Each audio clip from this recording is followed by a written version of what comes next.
Hi friends, പുതിയൊരു വീഡിയോയിലേക്ക് എല്ലാവർക്കും സ്വാഗതം. അങ്ങനെ വിശ്വത്തിനെ വീണ്ടും 2 ദിവസത്തേക്ക് റിമാൻഡ് ചെയ്യുകയാണ്. വേദ പറഞ്ഞ കാര്യങ്ങളൊന്നും തന്നെ കോടതി വിശ്വസിക്കാൻ തയ്യാറായില്ല. അതിനുശേഷം പിന്നീട് എല്ലാവരും വിഷമത്തോട് കൂടിയിട്ട് പുറത്തേക്ക് ഇറങ്ങും കേട്ടോ. അപ്പോൾ ശ്രീകാന്ത് വേദയുടെ അടുത്തേക്ക് വന്നിട്ട് പരിഹസിക്കുകയാണ്. അയ്യോ, ആദ്യത്തെ കേസ് തന്നെ ഇങ്ങനെ ആയിപ്പോയല്ലേ, എന്തായാലും നീ ഇതിന് ഇറങ്ങി പുറപ്പെടണ്ടായിരുന്നു. ഇത്രയും ഒരു ഉറപ്പില്ലാത്തൊരു സാക്ഷിനെ നീ കൊണ്ടുവരുന്ന അറിയാതെ ഞാൻ തന്നെ പറഞ്ഞേനല്ലോ വേണ്ടാന്ന്. ഇതിപ്പോൾ വളരെ മോശമായിപ്പോയി എന്നൊക്കെ പറഞ്ഞിട്ട് ശ്രീകാന്ത് പരിഹസിച്ച് അങ്ങ് പോവുകയാണ്. അതേസമയം വിശ്വനെ വീണ്ടും റിമാൻഡ് ചെയ്ത് കൊണ്ടുപോവുകയാണ്. അപ്പോൾ ജീപ്പിൽ കയറാൻ നേരത്തേക്ക് നമ്മളെ വേദല്ല ശ്രീജയും വിക്രമും കൂടെ വരികയാണ് കേട്ടോ. ശ്രീജ ഓടി ചെന്നിട്ട് വിശ്വൻ്റെ കൈ പിടിക്കുന്നുണ്ട്. വിശ്വട്ടാന്ന് പറഞ്ഞിട്ട് വിശ്വനൊന്നും ഇടാതെ ജീപ്പിൽ കയറിയിട്ട് ഇരിക്കുകയാണ്. പിന്നെ കാണിക്കുന്നത് നമ്മളെ ദർശനും വേദയും സംസാരിക്കുകയാണ്. അപ്പോൾ ദർശൻ പറയുന്നുണ്ട്, ഇത്രയും ഉറപ്പില്ലാത്തൊരു സാക്ഷി കോടതി അംഗീകരിക്കില്ല എന്ന് വേദയ്ക്ക് അറിയാമായിരുന്നില്ലെന്ന് ചോദിക്കും. എനിക്കറിയാമായിരുന്നു, പക്ഷേ എങ്കിലും ശ്രമിച്ചു നോക്കിയതാണെന്ന് പറയാണ്. അപ്പോൾ എന്തായാലും ഈ ഒരു തവണ ഇങ്ങനെയൊക്കെ ആയി, പക്ഷേ അടുത്ത തവണ എന്തെങ്കിലും കാര്യമായിട്ട് ചെയ്യണം എന്നൊക്കെ പറയാണ്. അപ്പോൾ വേദ പറയുന്നുണ്ട്, എന്തൊക്കെ ചെയ്തിട്ടാലും ഞാൻ വിശ്വേട്ടനെ പുറത്തിറക്കിയിരിക്കും, അത് ഉറപ്പാണ്. നാളെ കാര്യങ്ങൾ മറിയുമെന്ന് പറഞ്ഞിട്ട് വേദ അവിടെ നിന്ന് പോവുകയാണ്. പിന്നെ കാണിക്കുന്നത് വർക്ക്ഷോപ്പിൽ ഇരുന്നിട്ട് ജോസഫും രാജേട്ടനും അതുപോലെ അനിയൻകുട്ടനൊക്കെ കൂടിയിട്ട് സംസാരിക്കുകയാണ് കേട്ടോ. അപ്പോൾ വേദന മാറ്റണോ, വക്കീൽ ശരിയില്ലാത്തതുകൊണ്ടാണോ കേസ് ഇങ്ങനെ ആയതെന്നൊക്കെ ജോസഫ് ചോദിക്കുകയാണ്. അപ്പോൾ രാജേട്ടൻ പറയും, ആര്, വേദയോ? ഏയ് അതൊന്നുമല്ല, ഇത് ആ ഉറപ്പില്ലാത്ത ആ ഷാജിനെ കൊണ്ട് ചെന്നത് കാരനാണ്. അവന് പല പല കേസുകളിൽ അകത്തായിട്ടുള്ള ആളല്ലേ, അപ്പോൾ പിന്നെ കോടതി അവനെ വിശ്വസിക്കുമോ എന്ന് ചോദിക്കുകയാണ്. അപ്പോൾ ഇനിയിപ്പോൾ എന്തെങ്കിലും ചെയ്യണ്ടേന്ന് വിക്രമിനോട് ചോദിക്കുമ്പോൾ എന്തെങ്കിലും ചെയ്യണം, ഇതിപ്പോൾ ഇങ്ങനെയൊക്കെ മറിയുമെന്ന് ആരറിഞ്ഞു എന്നൊക്കെ ചോദിക്കുകയാണ് കേട്ടോ. ഇനിയിപ്പോൾ വിനായകൻ ആയ ഒപ്പിടിച്ചതിൽ വിനായകൻ എന്തെങ്കിലും പങ്കുണ്ടോ എന്ന് രാജേട്ടൻ ചോദിക്കുകയാണ് കേട്ടോ. അപ്പോൾ വിക്രം ഒന്നും മിണ്ടുന്നില്ല കേട്ടോ. ആ കാര്യത്തിൽ വിക്രത്തിന് ഒരു തെളിവും ഇല്ലല്ലോ. അപ്പോൾ എന്തായാലും ഇങ്ങനെയൊക്കെ ആയിപ്പോയി. ഇനിയിപ്പോൾ വിശ്വേട്ടൻ ഒരു പൈസ എടുത്തിട്ടില്ല എന്ന് കോടതിയിൽ തെളിയണം. അതിന് ആ പൈസ കണ്ടെത്തണം, അല്ലെങ്കിൽ മാത്രമേ കാര്യങ്ങൾ ശരിയാവൂ എന്നൊക്കെ വിക്രം പറയുകയാണ്. ഈ സമയത്ത് അവിടേക്ക് നമ്മുടെ ദർശൻ വക്കീൽ വരികയാണ് കേട്ടോ. അപ്പോൾ വിക്രം വേഗം തന്നെ ചെന്നിട്ട് വാ സാർ എന്ന് പറഞ്ഞിട്ടിങ്ങനെ വിളിക്കുന്നുണ്ട്. അപ്പോൾ ദർശൻ പറയുന്നുണ്ട്, എന്തായാലും ഇങ്ങനെയൊക്കെ ആയാലും കാര്യങ്ങൾ ആ ഷാജിനെ എന്തായാലും സാക്ഷിയായിട്ട് വെക്കേണ്ടായിരുന്നു. ഒരുപാട് കേസുകളിൽ അകത്തായിട്ടുള്ള ആളല്ലേ, അപ്പോൾ പിന്നെ അയാളുടെ വാക്ക് ആര് വിശ്വസിക്കാനാണെന്ന് പറയാം കേട്ടോ. അപ്പോൾ അത് ശരിയാണ്, അയാളുടെ വാക്ക് വിശ്വസിക്കില്ല എന്നുള്ള കാര്യം എനിക്ക് അത്രയ്ക്ക് ഉറപ്പുണ്ടായിരുന്നില്ല എന്ന് പറയുകയാണെ. എന്തായാലും ശ്രീകാന്ത് തുനിഞ്ഞിറങ്ങിയിരിക്കുകയാണ് വിശ്വനെ കൊടുക്കാനായിട്ട്. പിന്നെ എൻ്റെ അച്ഛനും ഇതിൻ്റെ കൂടെ തന്നെ ഉണ്ട് എന്ന് പറയുകയാണ്. അപ്പോൾ വിക്രം പറയുന്നുണ്ട്, വിശ്വേട്ടനെ എങ്ങനെയെങ്കിലും രക്ഷിക്കണം, ഇനിയിപ്പോൾ ഇതിൽ എന്താ ചെയ്യേണ്ടതെന്നൊന്നും എനിക്കറിയില്ല, പ്രഷർ താങ്ങാൻ പറ്റുന്നില്ല. 2 ദിവസം കൂടെ വിശ്വേട്ടൻ ജയിലിൽ കിടന്നിട്ടുണ്ടെങ്കിൽ അമ്മ ടെൻഷൻ അടിച്ച് മരിച്ചു പോകും, എന്താണ് ചെയ്യേണ്ടതെന്ന് എനിക്കൊരു പിടിയും കിട്ടുന്നില്ല എന്നൊക്കെ പറയുമ്പോൾ ദർശൻ പറയുന്നുണ്ട്, ശ്രീകാന്ത് കരുതി കൂട്ടി തന്നെയാണ് ഇതിനെ ഇറങ്ങി പുറപ്പെട്ടിട്ടുള്ളത്. ഇനിയിപ്പോൾ ഒരേ ഒരു മാർഗം എന്ന് പറയുന്നത് ഒരു കാര്യം മാത്രമേ ചെയ്യാനുള്ളൂ. എന്താ ചെയ്യേണ്ടതെന്ന് വിക്രം ചോദിക്കുമ്പോൾ വേദ അങ്ങോട്ട് ഇറങ്ങി, വിക്രമിനോടുള്ള ദേഷ്യം കൊണ്ട് മാത്രമല്ല ശ്രീകാന്ത് ഇത് ചെയ്യുന്നത്, വേദ വീട് വിട്ട് വിക്രമിൻ്റെ വീട്ടിലേക്ക് ഇറങ്ങി വന്നതിൻ്റെ ആ ഒരു ദേഷ്യം കൂടിയിട്ടാണ് ഇങ്ങനെ ചെയ്യുന്നത്. വേദ വീട്ടിലേക്ക് തിരികെ ചെന്നാൽ തീരാവുന്ന പ്രശ്നം മാത്രമേ ഉള്ളൂ എന്ന് പറയാം കേട്ടോ. അപ്പോൾ വിക്രം പറയാം, ഓഹോ, അപ്പോൾ ശ്രീകാന്തിൻ്റെ കൊട്ടേഷൻ പറഞ്ഞ് ഭീഷണിപ്പെടുത്താനാണോ ദർശൻ വക്കീൽ വന്നത്? ഏയ് അങ്ങനെയൊന്നുമല്ല, ഞാനൊരു സജഷൻ പറഞ്ഞതേ ഉള്ളൂ എന്ന് പറയട്ടെ. അപ്പോൾ വിക്രം പറയുന്നുണ്ട്, ശരിയാണ്, സാറ് പറഞ്ഞത് ശരിയാണ്, വേദ തിരിച്ചു പോയാൽ തീരാവുന്ന പ്രശ്നമേ ഉള്ളൂ. പക്ഷേ നാട്ടുകാരുടെയും വീട്ടുകാരുടെയും മുന്നിൽ ഞാൻ അവൾ അംഗീകരിച്ചിട്ടില്ല എന്നുള്ളതൊക്കെ ശരിയാണ്. പക്ഷെ ഒരുപാട് കാലം ഒരുമിച്ച് കഴിയുമ്പോൾ 2 പേര് തമ്മിലുണ്ടാകുന്ന ഒരു കണക്ഷൻ, അത് ഞങ്ങൾക്കിടയിൽ വന്നു തുടങ്ങിയിരിക്കുന്ന കാലമാണ് ഇപ്പോൾ എന്ന് പറയുകയാണേ. അപ്പോഴേക്കും ജോസഫിൻ്റെയും രാജേട്ടനൊക്കെ മുഖമൊക്കെ അങ്ങ് സന്തോഷത്താൽ വിടരാണ് കേട്ടോ. അപ്പോൾ അതുകൊണ്ട് തൽക്കാലം വേദയെ പറഞ്ഞയച്ചിട്ട് ഈ കേസിൽ നിന്ന് നൂരാനായിട്ട് ഞാൻ തയ്യാറല്ല എന്ന് പറയുകയാണേ. ഇനി വേദ ആ വീട്ടിലുണ്ടാകുമ്പോൾ എനിക്കൊരു സന്തോഷമുണ്ട്, ആ സന്തോഷം എന്തെങ്കിലും ഇല്ലാതാവാണെന്നുണ്ടെങ്കിൽ അന്ന് ഞാൻ സാറിനെ അറിയിക്കാം, അപ്പോൾ സാറ് ആരെന്ന് വെച്ചാൽ അറിയിച്ചിട്ട് വന്നു കൊണ്ടൊക്കോ എന്ന് പറയുകയാണേ. അപ്പോൾ ദർശൻ പറയും, നിങ്ങൾ തമ്മിൽ അങ്ങനെ മാനസികമായൊരു അടുപ്പുണ്ടെന്നുണ്ടെങ്കിൽ എനിക്കതിൽ സന്തോഷമേ ഉള്ളൂ എന്ന് പറയാണ് കേട്ടോ.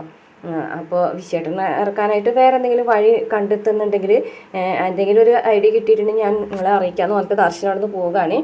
അപ്പോൾ രാജേട്ടൻ പറയാണ് കേട്ടോ, ആഹാ ഇങ്ങനെയൊക്കെ ആയല്ലേ സംഭവങ്ങൾ, എന്തായാലും ഇപ്പോൾ ഇങ്ങനെ വന്നത് എന്തിനാ എന്ന് ചോദിക്കാൻ കേട്ടോ. അതിപ്പോൾ പകൽ പോലെ സത്യമായിട്ടുള്ള കാര്യമല്ലേ, വേദന തിരിച്ചു കൊണ്ടുപോകാൻ എന്തെങ്കിലും ഒരു വഴിയുണ്ടോ എന്ന് അന്വേഷിക്കാൻ വേണ്ടിയിട്ട് വന്നതാണ് അങ്ങേര്. പക്ഷേ പാളിപ്പോയി എന്ന് പറയും. ഇനിയിപ്പോൾ വേറെ ഏതെങ്കിലും രീതിയിൽ വിഷയനെ പുറത്തിറക്കാനായിട്ട് എന്തെങ്കിലും ഒരു വഴി ഉണ്ടോ എന്ന് നോക്കണം. അപ്പോൾ വേദനയായിട്ട് മാനസികമായിട്ട് അടുത്തു അല്ലേ എന്നൊക്കെ രാജേട്ടൻ ചോദിക്കുന്നുണ്ട്. ഇപ്പോൾ തൽക്കാലം അതിനെക്കുറിച്ചല്ലല്ലോ ചിന്തിക്കേണ്ടത്, വിഷയനെ കുറിച്ചല്ലേ എന്നൊക്കെ ചോദിക്കും. പിന്നെ കാണിക്കുന്നത് ശ്രീകാന്തിൻ്റെ മാനേജർ സുഭാഷിൻ്റെ വീട്ടിലേക്ക് വേദ വന്നിരിക്കുകയാണ് കേട്ടോ. കൊച്ചിനൊരു ഗിഫ്റ്റൊക്കെ വാങ്ങിച്ച് വന്നിരിക്കുകയാണ്. അപ്പോൾ സുഭാഷിന് വേദന കാണുമ്പോൾ തന്നെ ആഹാ മേഡോ എന്ന് പറയാൻ കേട്ടോ. ചേച്ചിക്ക് എന്നെ അറിയില്ലായിരുന്നു, എങ്കിലും ഞാൻ പറഞ്ഞു സുഭാഷ് ചേട്ടൻ ഇൻ്റർവ്യൂവിന് വന്നപ്പോൾ ഇൻ്റർവ്യൂ ബോർഡിൽ ഞാനുണ്ടായിരുന്നു എന്നൊക്കെ. അപ്പോഴേക്കും ആ പെണ്ണ് കാപ്പി എടുക്കാനൊക്കെ ആയിട്ട് പോകും. എനിക്ക് ഈ സുഭാഷ് ചേട്ടനോട് കുറച്ച് കാര്യങ്ങൾ സംസാരിക്കാനുണ്ട്, നമുക്ക് അവിടെ നിന്ന് മാറി നിന്ന് സംസാരിച്ചോളൂ എന്ന് പറഞ്ഞിട്ട് പുറത്തേക്ക് സുഭാഷിനെ കൊണ്ട് പോവുകയാണ് വേദ. എന്നിട്ട് പറയുന്നുണ്ട് ശ്രീയേട്ടൻ്റെ ചതിയിലൂടെയാണ് വിക്രമിൻ്റെ ചേട്ടൻ വിശ്വൻ അകത്തായിരിക്കുന്നത്, ഏറ്റവും കൂടുതൽ അറിയാവുന്നത് സുഭാഷ് ചേട്ടനല്ലേന്ന് ചോദിക്കുകയാണ് കേട്ടോ. അപ്പോൾ സുഭാഷ് ഒന്നും മിണ്ടുന്നില്ല. ആ കമ്പനിയുടെ മാനേജർ ആ പണം ഏൽപ്പിച്ചിട്ടുള്ളത് സുഭാഷ് ചേട്ടനെയാണെന്ന് എനിക്കറിയാം. മാത്രമല്ല സുഭാഷ് ഏട്ടനാണ് ആ മാനേജർക്ക് പണം കൊടുത്തതെന്ന് കോടതിയിൽ സുഭാഷ് ഏട്ടൻ പറയുകയും ചെയ്തല്ലോ. അങ്ങനെയാണെന്നുണ്ടെങ്കിൽ അത് തട്ടിക്കൊണ്ടു പോകാനുള്ള ആളെ ഏൽപ്പിച്ചതും സുഭാഷ് ഏട്ടൻ തന്നെ അല്ലേ എന്ന് ചോദിക്കുകയാണേ. അപ്പോൾ അങ്ങനെ തല കുമ്പിട്ട് നിൽക്കുകയാണ്. ഞാനൊരു കാര്യം പറഞ്ഞേക്കാം, ഈ മാനേജർ ശ്രീകാന്ത് ആണെന്നുണ്ടെങ്കിലും എല്ലാ കമ്പനികളുടെ ഉടമസ്ഥൻ എൻ്റെ അച്ഛൻ ശങ്കരനാരായണനാണ്. അദ്ദേഹം ഈ തെറ്റിന് കൂട്ടു നിൽക്കുന്നത് നിങ്ങൾക്ക് തോന്നുന്നുണ്ടോ എന്ന് ചോദിക്കുകയാണ്. ഇപ്പം അച്ഛൻ നാട്ടിലില്ലാത്തതിൻ്റെ തക്കത്തിലാണ് ശ്രീയേട്ടൻ ഈ കാണിച്ചു കൂട്ടുന്നതൊക്കെ. പക്ഷേ അച്ഛൻ നാട്ടിൽ വരുമ്പോൾ ഏറ്റവും കൂടുതൽ ബാധിക്കുന്നത് നിങ്ങളെയായിരിക്കും. മേഡം, എൻ്റെ ജോലി പോകാതിരിക്കാൻ വേണ്ടിയിട്ടാണ് ഞാനിങ്ങനെയൊക്കെ ചെയ്യുന്നത്. മേഡം പറഞ്ഞതൊക്കെ സത്യം തന്നെയാണെന്ന് പറയണ്ട. ജോലി പോകാതിരിക്കാൻ വേണ്ടിയിട്ടാണ് ഇങ്ങനെയൊക്കെ ചെയ്യുന്നതെന്നുണ്ടെങ്കിൽ ഓക്കെ, ശരി തന്നെയാണ്.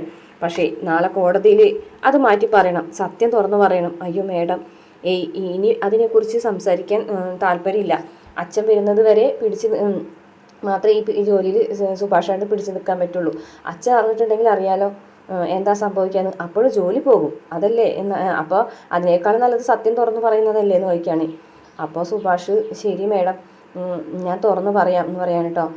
എനിക്ക് വേറെ പ്രശ്നങ്ങളൊന്നും ഉണ്ടാവില്ല എന്ന് ചോദിക്കുമ്പോൾ അങ്ങനെയൊന്നും ഉണ്ടാവില്ല, എന്തായാലും കോടതിയിൽ നിങ്ങൾ സത്യം തുറന്ന് പറയണം. പാവപ്പെട്ട ഒരു മനുഷ്യൻ, ഒരു തെറ്റും ചെയ്യാത്തൊരു മനുഷ്യനാണ് നിങ്ങളുടെയൊക്കെ ഈ ഒരു ചെയ്തിൽ ജയിലിലാവാൻ പോകുന്നതെന്നൊക്കെ പറയുകയാണേ. അതുകൊണ്ട് ആ മനുഷ്യനെ രക്ഷിക്കണമെന്നുണ്ടെങ്കിൽ സുഭാഷ് ഏട്ടൻ കോടതിയിൽ സത്യം പറഞ്ഞേ മതിയാവുന്നു ഏതോ പറയുകയാണേ. അതിനുശേഷം പിന്നീട് അപ്പോഴത്തേനും സുഭാഷിൻ്റെ വൈഫ് കാപ്പിയൊക്കെ കൊണ്ടുവരും കേട്ടോ. അപ്പോൾ വേദ പോയിട്ട് ആ കാപ്പിയൊക്കെ കുടിക്കുന്നുണ്ട്, മോൾക്ക് ആ ഗിഫ്റ്റൊക്കെ പൊളിച്ച് കൊടുത്ത് സന്തോഷത്തോടെ കൂടിയിട്ട് പിരിയുന്നുണ്ടേ. അതിനുശേഷം പിന്നീട് കാണിക്കുന്നത് നമ്മുടെ വിക്രം വീട്ടിലേക്ക് വരികയാണ് കേട്ടോ രാത്രി.